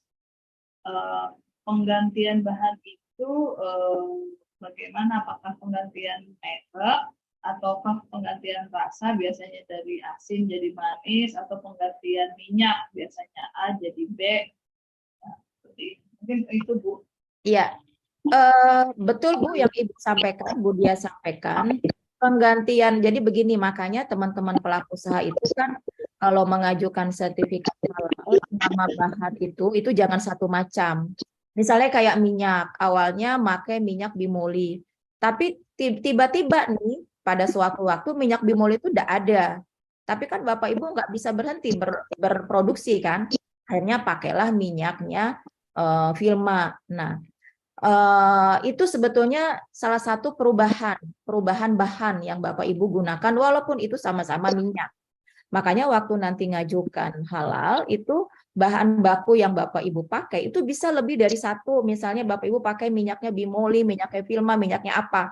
Karena kita nggak tahu nih ya, perubahan dari pas waktu Ibu produksi tiba-tiba entah hilang salah satu merek, yang ada hanya merek ini. Itu yang harus disampaikan di dalam form isian Bapak Ibu sekalian. Nggak apa-apa, berapa merek Bapak Ibu yang pakai.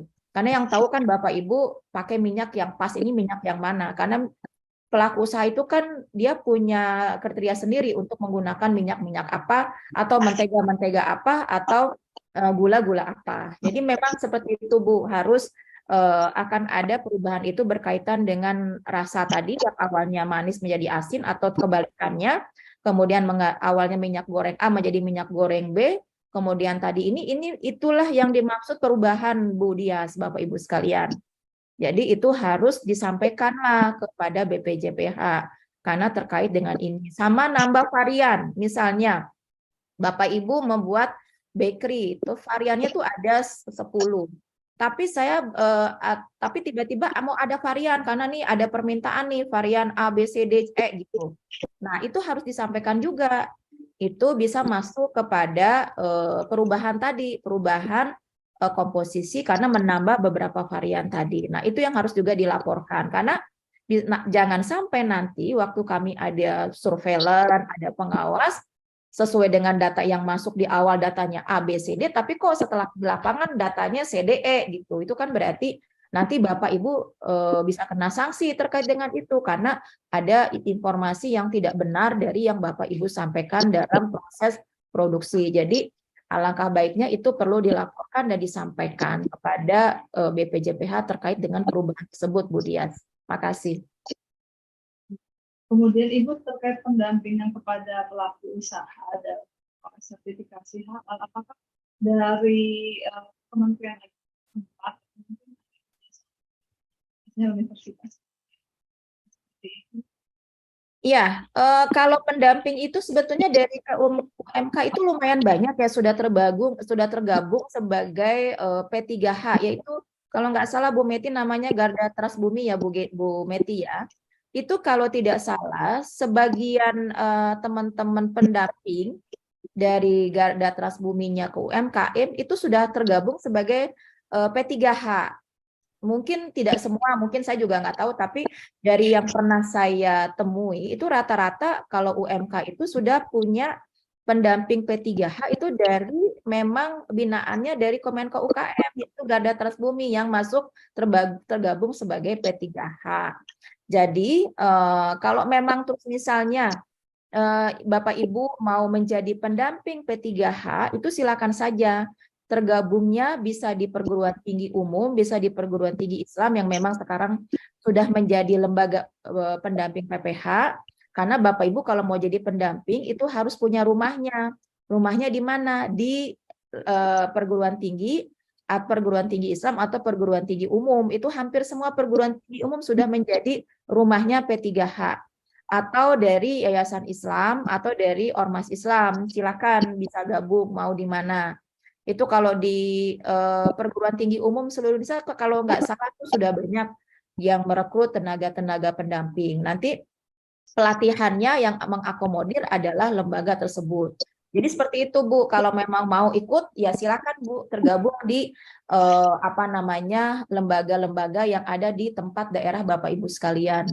Nah itu Bu Meti, jadi kalaupun nanya bisa tanya ke teman-teman yang sudah tergabung dengan P3H, dengan LP3H yang dari teman-teman pembina dari Garda Transbumi ya Bu Meti. Begitu Bu. Baik, terima kasih Ibu. Ya Bapak Ibu pelaku usaha untuk memudahkan konsultasi maupun pendampingan, silakan dapat menghubungi Dinas Koperasi dan UKM setempat yang terdekat dari domisili Bapak Ibu. Di sana dapat dibantu dan dijelaskan bagaimana cara memperoleh berusaha, bagaimana cara mengajukan permohonan sertifikasi halal dan juga perizinan berusaha.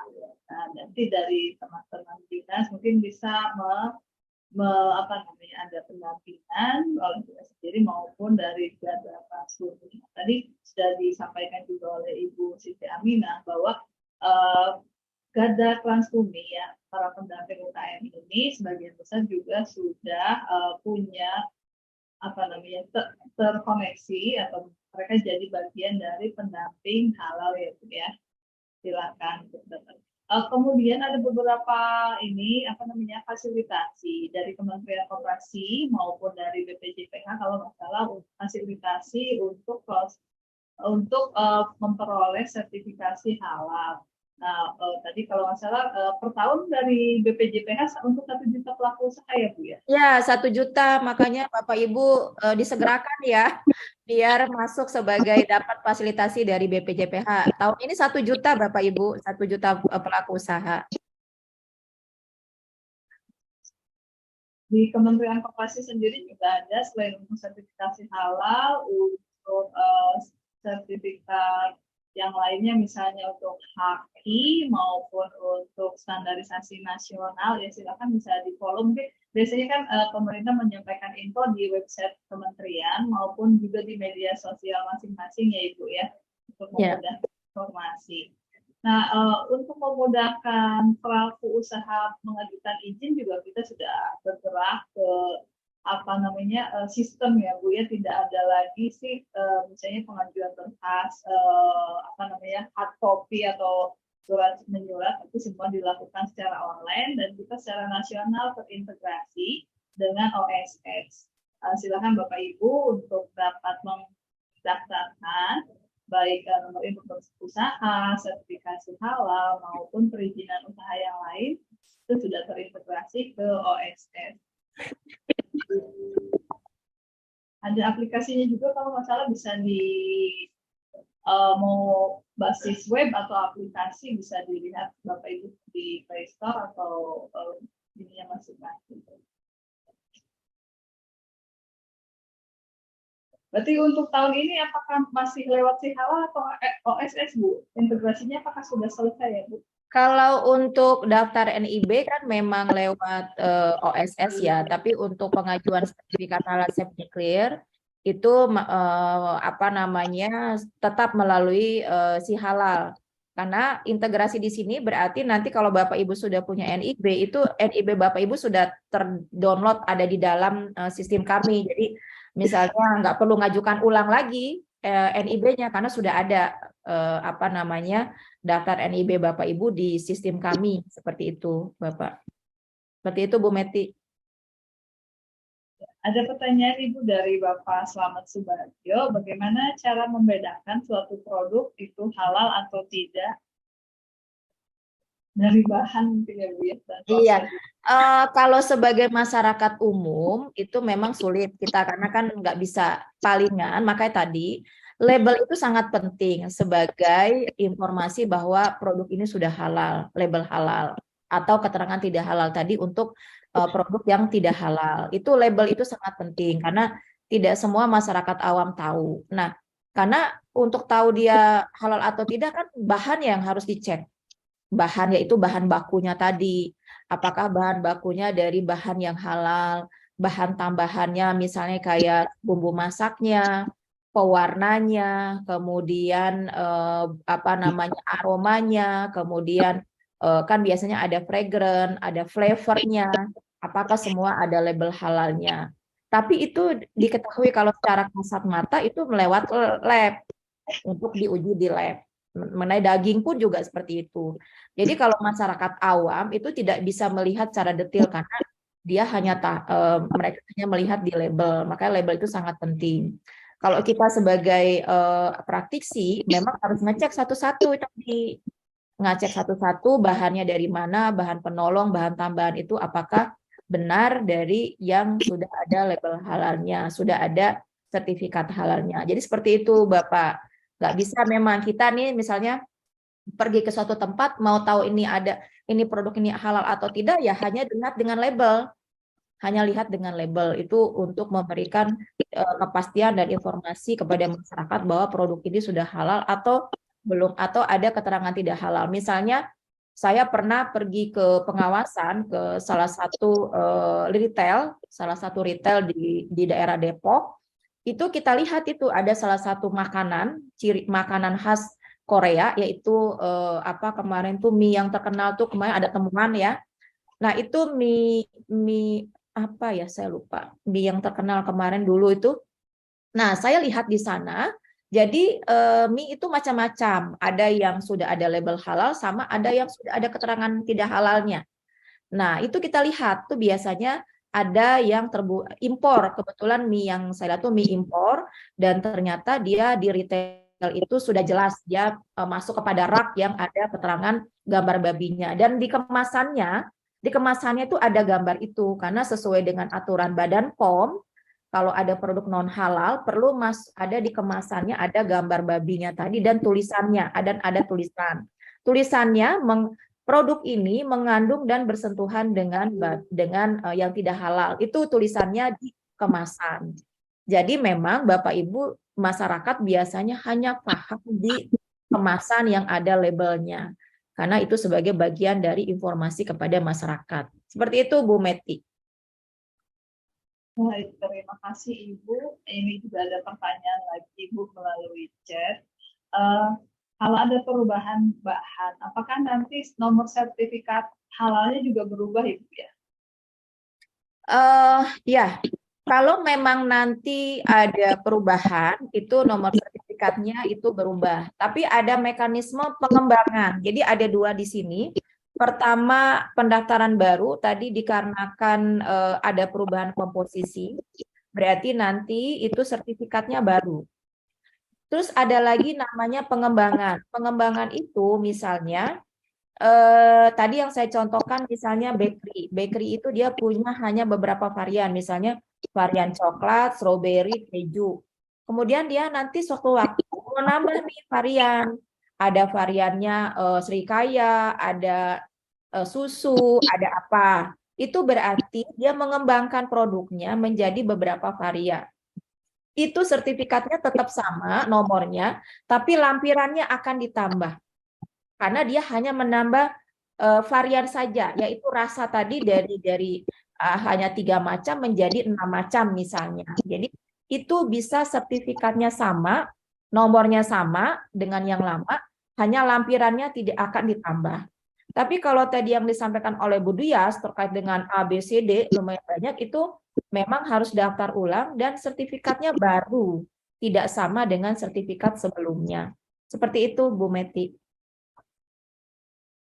Baik, terima kasih Ibu Sitiat atas jawaban-jawaban terhadap pertanyaan yang diajukan oleh para peserta. Kami masih ada ya waktu sesuai jadwal kita sampai jam 11. Kami masih buka kesempatan kepada para peserta untuk dapat menyampaikan pertanyaan melalui chat Zoom ataupun silakan secara langsung raise hand. Kalau raise hand nanti kami akan buka ini ya.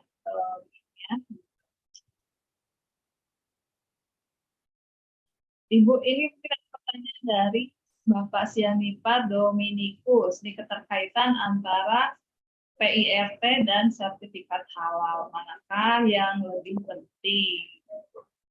Kalau sanksi, apakah nanti ada sanksinya? Ya, baik. Tadi sudah saya sampaikan juga kan halal ini ada kewajibannya, tahapan mengenai voluntary dan tahapan wajibnya itu adalah kalau untuk produk makanan minuman di 17 Oktober 2024. Jadi mana yang penting, karena halal ini menjadi penting dan ada di regulasi, ada di undang-undang yang terbaru dari Undang-Undang 33 2014, kemudian ada perubahan menjadi sekarang Undang-Undang 6 2023. Mana yang penting? Halal penting, Pak, karena ada tahapannya. PIRT penting tidak penting juga karena ini salah satu bagian dari izin edar untuk pelaku usaha di lokal-lokal tadi. Nah, jadi dua-duanya penting, sama-sama penting dua-duanya karena ini untuk memberikan kepastian hukum kepada masyarakat kita bahwa produk yang dihasilkan itu aman, sehat, dan halal. Itu salah satu bagian penting, Pak. Apalagi mandatorinya itu sampai 17 Oktober 2024 untuk produk makanan. Jadi semua penting, Pak. PIRT-nya penting, halal pun penting. Karena kalau dalam Islam itu halalan tholiban itu salah satu kesatuan yang tidak bisa dipisahkan.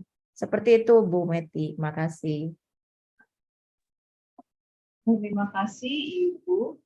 Mungkin Ibu untuk yang pelaku usaha yang produknya ekspor ya Bu. Ini juga ada perhitungan ya sertifikat halal di kode eksportir ya Bu. Iya, kalau untuk jadi begini, berkaitan dengan produk yang akan dijual keluar, itu kami kan di BPJPH sedang melakukan kerjasama dengan berbagai negara. Jadi ada beberapa negara yang selama ini produknya beredar di Indonesia, tapi produknya itu harus wajib halal. Nah, selama dalam proses halal itu dipegang oleh MUI, itu kerjasama itu tidak ada resiprokal. Jadi kerjasama itu tidak timbal balik. Nah, kalau BPJPH atau pemerintah, kami melakukan kerjasama timbal balik. Maksudnya apa? Setiap produk dari mereka yang ingin masuk ke Indonesia itu wajib bersertifikat halal dengan standar yang kami terapkan, yang sudah kami sahkan. Dan produk kita pun itu bisa dijual ke mereka. Jadi perjanjian itu ada namanya resiprokal. Saling keberterimaan, saling kesesuaian sertifikat halal dan produk kita bisa masuk ke negara mereka. Itu yang kerjasama yang saat ini sedang kita jalani bersama dengan beberapa negara. Jadi itu pentingnya dan saat ini kami pun juga sedang menyusun HS Code terkait dengan produk impor. Jadi tidak sembarangan produk yang masuk ke Indonesia itu harus HS Code-nya harus sesuai dengan kewajiban halal. Itu pun juga sedang kami bahas bersama dengan tim dari Kementerian Perdagangan dan dari berbagai unsur yang memang berkaitan dengan pemasukan produk dari luar ke Indonesia atau sebaliknya. Jadi kami sudah susun HS Code-nya berkaitan dengan produk impor. Itu gimana? Itu gunanya untuk tadi memberi istilahnya keseimbangan kepada pelaku usaha UMK kita. Biar pelaku usaha UMK kita dengan adanya halal dia bisa naik kelas, dia bisa jual produknya ke luar negeri. Nah, kalau sudah ada kerjasama seperti ini, itu akan memudahkan. Tetapi memang produk yang harus dihasilkan dari segi unsur, dari segi rasa dan segi itu semua sudah sesuai dengan keinginan negara yang akan dituju. Itu salah satunya. Mungkin dari Kementerian UKM yang nanti akan membina pelaku-pelaku usaha yang ingin naik kelas. Tetapi biasanya harus sudah ada halal dulu dan izin-izin lainnya. Itu Bu Meti yang bisa kami sampaikan. Baik Ibu. Kemudian ini ada pertanyaan tambahan dari Dinas Koperasi UKM Bogor, Bu. Untuk self declare ada yang menyampaikan salah satu P3H informasi bahwa kedai atau kantin yang memiliki bahan baku unsur hewani asalkan dapat dipastikan kehalalan produk tersebut, dia dapat mengajukan melalui self declare. Itu seperti apa ya, Bu? Apakah itu seperti itu? Ya, tadi saya sudah sampaikan, misalnya kedai atau kantin, tapi yang diajukannya bukan kantinnya Bapak Ibu, tapi produk yang dihasilkannya. Kalau memang dia ada unsur hewani, terus udah jelas dagingnya ada sertifikat halalnya, unggas pun ada sertifikat halalnya, dilampirkan dalam pengajuan, itu bisa masuk kepada self declare. Itu tadi di slide saya ada. Kalau memang dia dari unsur hewani dan unggas, kalau ada sertifikat halalnya, bisa masuk self declare. Tadi di slide saya ada mengenai syarat-syarat untuk masuk sebagai pelaku usaha yang dengan skema self declare. Bisa Ibu. Kemudian dari Pak Syafran Mukli, berapakah biaya yang ditetapkan untuk pengajuan sertifikasi halal jalur reguler? Karena di lapangan masing-masing LPH ini menetapkan biaya sendiri-sendiri, Bu, beda-beda. Iya, memang Bapak Ibu sekalian, kalau masuk reguler itu mungkin tarifnya berbeda-beda karena masing-masing LPH dia mempunyai tarif sendiri. Sebetulnya di dalam tarif untuk UMK reguler, jadi UMK itu ada yang reguler. Contohnya apa? Misalnya pedagang bakso. Pedagang bakso itu bisa masuk UMK tapi reguler. Kenapa? Karena unsur baksonya tadi. Kalau dia jelas sertifikat halalnya, dia bisa masuk self declare pedagang bakso tadi. Tapi kalau dia belum jelas dagingnya dibeli dari mana, kemudian untuk proses penggilingannya tidak jelas, itu tidak bisa masuk self declare. Masuknya adalah di reguler. Nah, di reguler itu biaya untuk proses halal adalah 650.000 di luar dari transportasi dan akomodasi LPH-nya. Nah, biasanya penambahan itu di situ penambahannya. Dan memang itu tidak seragam karena kami sebetulnya berdasarkan aturan Kementerian Keuangan untuk transport, kalau dalam kota 150.000, kemudian kalau biaya akomodasi pun kalau dia memang di luar kota itu ada biayanya berdasarkan SBM, standar biaya umum yang ada di Kementerian Keuangan. Tetapi ternyata kadang-kadang LPH itu punya anggaran sendiri. Nah, sekarang kami sedang menyiapkan standar yang memang nantinya tidak akan terjadi lagi seperti yang tadi Bapak sampaikan, agar nanti LPH ada keseragaman dalam tarif. Cuman memang karena transportnya harus dia mengikuti tarif Kementerian Keuangan, begitupun juga yang lainnya. Cuman ada tambahan tarif yang memang tidak ada termaktub di dalam aturan kita. Nah, itu yang mereka kadang-kadang melakukan penambahan. Nah, itu perbedaan-perbedaan seperti itu, dan sekarang kita upayakan agar tidak terjadi hal seperti itu, Pak Said. Terima kasih. Untuk LPH-nya sendiri apakah ada di tiap wilayah ya, Bu ya? Ada LPH sekarang sudah banyak, ada hampir 40-an. Ada 40-an LPH dari seluruh Indonesia. Memang yang paling banyak tuh daerah Jawa, Sumatera, Sulawesi. Daerah timur tuh masih sedikit. Misalnya daerah Maluku, Papua itu masih sedikit. Yang banyak tuh daerah Sumatera, Sulawesi, dan Jawa, Kalimantan juga sedikit. Jadi sudah ada banyak LPH yang tersebar di beberapa provinsi seperti itu, Bu Meti. Tapi kalau dilihat dari sebaran pelaku usaha kita yang dari berbagai daerah, dari provinsi, kabupaten, kota, itu memang masih kurang karena kita kenapa LPH itu harus ada di kabupaten kota atau ada di provinsi untuk meminimalisir transport yang nanti diterapkan gitu. Kalau dia terlalu jauh, transportnya jadi tinggi gitu. Karena Misalnya kayak daerah Maluku itu belum ada LPH-nya. Jadi mau nggak mau dia misalnya menggunakan LPH yang ada di Makassar atau yang terdekat dari daerahnya. Itu seperti itu, Bu. Kita lagi upaya untuk kayak Ambon sudah ada, dia dari LPH-nya Kementerian Perindustrian. Ambon sudah ada, jadi dia bisa pakai itu. Jadi balai-balai besar di Kementerian Perindustrian dan Perdagangan itu juga banyak menjadi LPH. Jadi tapi yang belum itu sekitaran timur. Kalau Ambon sudah ada, Manado sudah ada.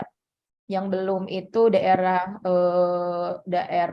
timur lah. Timurnya itu dari Ternate, terus kemudian sampai ke Papua itu yang belum. Itu Bu Meti. Ibu. Dan apakah untuk penggilingan bakso harus bersertifikasi halal? Iya, itu wajib Bapak Ibu, karena penggilingan itu rentan sekali pencampuran. Di pasar-pasar tradisional, pasar modern itu banyak tempat penggilingan daging. Tapi kan tempat yang punya usaha penggilingan tidak akan tanya pada orang yang mau giling daging, apakah daging yang dibawa itu daging yang halal atau yang tidak halal. Oleh sebab itu titik kritis di daging ini selain dari proses sembelihan adalah di penggilingan. Jadi penggilingan daging itu wajib bersertifikat halal. Artinya yang nanti akan digiling hanya daging yang halal. Kalau selama ini kita lihat itu yang penggilingan itu umum. Siapapun bisa menggiling di tempat itu sehingga tidak akan kelihatan. Nah, itu salah satu titik kritis pembuatan bakso. Selain tadi dagingnya harus bersertifikat halal disembelih dari RPH, RPU yang sudah ada sertifikat halal. Nah, itu juga berkaitan dengan penggilingan tadi. Jadi titik kritisnya selain dari RPH-nya juga dari penggilingan. Jadi mau tidak mau penggilingan juga wajib bersertifikat halal. Seperti itu. Baik, Ibu, terima kasih. Mungkin ini ada pertanyaan terakhir dari Pak Syafran Mukli ya.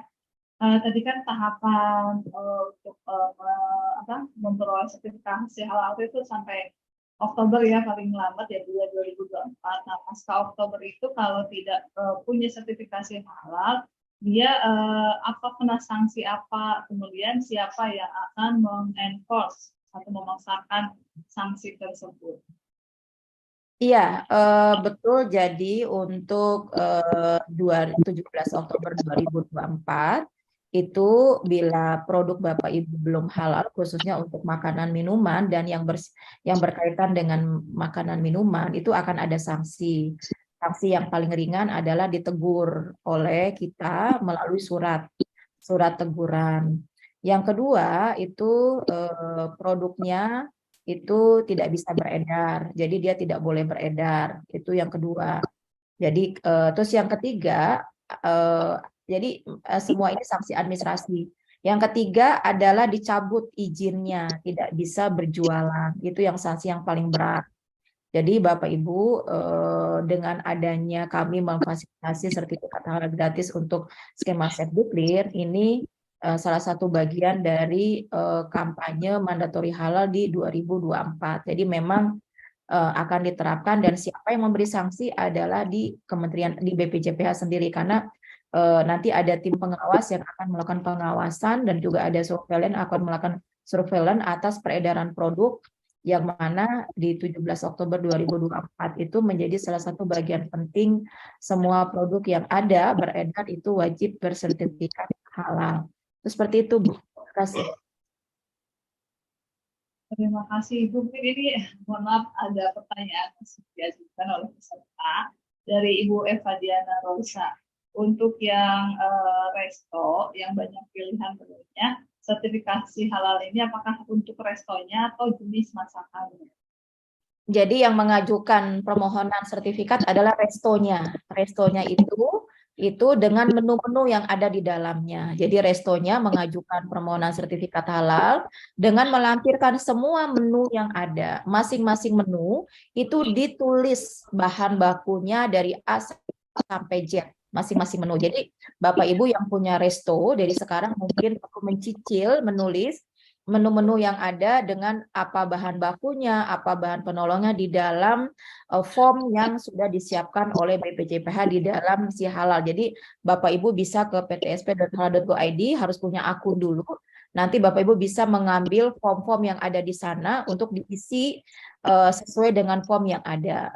Nanti baru kalau memang udah siap mengajukan, berarti tinggal disampaikanlah ke sistem tadi, dibalikan lagi dokumen yang tadi Bapak Ibu download kemudian di-upload ulang. Jadi seperti itu, memang akan banyak pekerjaannya kalau yang restoran atau catering ya, karena dia menunya lumayan banyak dan masing-masing menu tadi misalnya ayam bakar, berarti dia harus tulis tuh ayamnya, bumbunya dari A sampai Z tuh harus ditulis bahan bakunya, bahan penolong dan ininya semua ditulis. Jadi ya, mungkin mulai dari sekarang nih yang teman-teman punya resto ya harus mulai mencicil. Seperti itu Bu Meti. Nah, kemudian kewajiban untuk sertifikasi halal dan juga nanti sanksi. Bagaimana dengan pedagang atau kaki lima itu ya? Iya, mereka tetap dapat sanksi karena itu kan produk makanan. Makanya kenapa kami tahun ini ada sertifikat halal gratis untuk 1 juta dan tahun depan akan lebih banyak lagi karena kita mendapat amanat dari Presiden menyiapkan dana untuk 10 juta pelaku usaha. Jadi kalau itu alasannya bahwa macam-macam itu tidak bisa karena kan kami pemerintah menyiapkan fasilitasi gratis tadi. Tahun ini 1 juta, tahun depan lebih banyak lagi. Jadi Bapak Ibu semua pedagang apapun tanpa kecuali maupun besar, kecil, mikro sampai super mikro atau yang paling kecil misalnya pedagang keliling itu wajib. Dan apabila tidak dilakukan akan ada sanksi. Makanya dari sekarang kami menyampaikan namanya kampanye mandatory halal agar pelaku usaha semua tahu bahwa halal itu sudah menjadi mandatory di 17 Oktober 2024. Seperti itu Bu. Yang self declare ini gratis ya Bu ya? Betul, self declare gratis, jadi nggak dipungut biaya. Malah pendamping yang menjadi pendamping PPH, mendampingi PU itu dapat duit per sertifikat. Jadi kalau dia misalnya membantu pelaku usaha 1, kemudian sampai dapat sertifikat halal, dia dapat honor ya 150.000. Jadi kalau Bapak Ibu pendamping mendampingi 10, ya tinggal dikali saja. Jadi seperti itu. Memang tidak besar ya nilainya, tapi itu sebagai bagian insentif kepada Bapak Ibu sebagai pendamping PPH. Gitu Bu. Baik, Ibu Siti Aminah, terima kasih atas penjelasan dan juga tanggapan serta pertanyaan respon kepada para peserta. Semoga apa yang informasi yang kita peroleh hari ini bisa menguatkan keyakinan kita mengenai pentingnya sertifikasi halal. Ini juga untuk menuju Indonesia sebagai pusat halal dunia. Iya, Indonesia menjadi pusat halal dunia sebagai itu sudah ada slogannya Presiden itu. Jadi Indonesia menjadi pusat halal dunia. Itu Mbak Met, Bapak Ibu. Terima kasih. Bapak Ibu yang tadi baru terakhir dapat bergabung di diskusi pagi ini, silakan dapat melihat tayangan ulang di YouTube-nya Kementerian Koperasi dan UKM. Kemudian tadi kalau ada pertanyaan lanjutan dapat menghubungi call center-nya BPJPH. Tadi ada ditampilkan di paparan Ibu ya, bisa melalui email maupun call center-nya. Kami dari Kementerian Koperasi dan UKM mengucapkan terima kasih atas kehadiran Ibu Siti Aminah. Mohon maaf apabila selama diskusi ini dan selama membawakan diskusi ini ada yang kurang berkenan Ibu. Kami juga mengucapkan terima kasih kepada para peserta yang telah mengajukan pertanyaan. Semoga itu jadi amal untuk kita semua. Selanjutnya mohon izin kita selesaikan sesi diskusi dan selanjutnya kami serahkan kembali layar dan waktu kepada saudari MC Mbak Ica, silakan. Baik, terima kasih Ibu Neti atas sudah memandu diskusi kita pada siang hari ini. Kita berikan aplaus yang meriah kepada Ibu Siti Aminah dan Ibu Meti tentunya. Semoga apa yang disampaikan pada pagi hingga siang hari ini dapat menambah informasi bagi pelaku usaha mikro dan usaha kecil untuk mendaftarkan produknya menjadi produk halal, dan sehingga apa yang disebutkan sebelumnya oleh Ibu Meti dan Ibu Siti Aminah, kita dapat menjadi pusat produsen halal dunia yang seperti yang sudah dicanangkan oleh Presiden. Dan tentunya kami mengucapkan terima kasih kepada Bapak dan Ibu yang sudah setia untuk mengikuti kegiatan webinar dan sosialisasi pada hari ini. Dan tidak lupa kami sampaikan bahwa Bapak dan Ibu dapat mengikuti kegiatan-kegiatan dari Kemenkop UKM lainnya melalui edu.kemenkopukm.go.id serta sosialisasi lainnya melalui kanal YouTube Kemenkop UKM. Dan webinar series Undang-Undang Nomor 6 Tahun 2023 ini selanjutnya akan membahas mengenai modal dasar perseroan serta pendaftaran, pendirian, perubahan, dan pembubaran perseroan yang memenuhi kriteria UMK. Jadi Bapak dan Ibu jangan lupa untuk terus mengikuti webinar series dari Kemenkop UKM dan info-info selanjutnya melalui sosial media kami. Dan berakhir sudah acara sosialisasi hari ini. Kami ucapkan terima kasih kepada Bapak dan Ibu yang telah mengikuti sosialisasi dari awal hingga akhir. Dan terima kasih kepada rekan-rekan panitia yang bertugas sehingga acara ini dapat berlangsung dengan lancar. Kami juga mengucapkan permohonan maaf apabila ada kata yang kurang berkenan. Dan kami ucapkan selamat menjalankan ibadah puasa sehingga semoga puasa kita dapat berjalan dengan lancar. Dan saya Dwi Riawati Karisma pamit undur diri, sampai jumpa dalam sosialisasi berikutnya. Wabillahi taufiq wal hidayah. Wassalamualaikum warahmatullahi wabarakatuh. Waalaikumsalam warahmatullahi wabarakatuh. Makasih Bu Meti, makasih Mbak Ica, makasih Bapak Ibu. Terima kasih Ibu. Ya, sukses semuanya ya.